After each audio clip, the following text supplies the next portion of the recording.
যদি জাল দিয়ে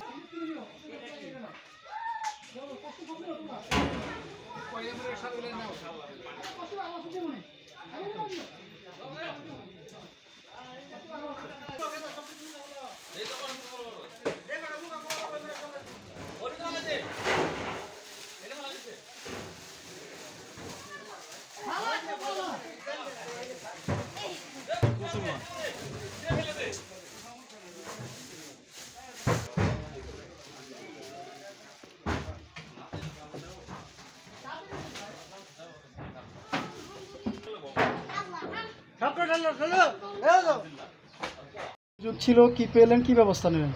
আসসালামু আলাইকুম। আজকে আমরা সাভার উপজেলার এই বাড্ডা ডিপ মেশিন এলাকায় আমরা একটি অবৈধ এবং ভেজাল সয়াবিন কারখানা এবং একটি সন্দেশ কারখানা অভিযান পরিচালনা করি এবং দুইটি প্রতিষ্ঠানেই আমরা ভেজাল পণ্যের অভিযোগ পেয়েছিলাম, অভিযোগের প্রমাণ আমরা পেয়েছি। এখানে আমরা গিয়ে দেখেছি যে অনুমোদনহীন কিছু সয়াবিন তেল, ডিটারজেন্ট এবং কিছু শিশু খাদ্য ছিল, যেগুলো আমরা জব্দ করে ধ্বংস করা হয়েছে।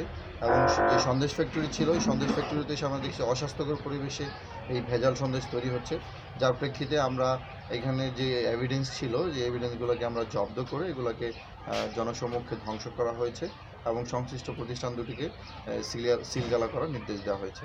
আশেপাশে আগে এরকম প্রতিষ্ঠান আরও রয়েছে, ব্যবস্থা নেবেন কেন?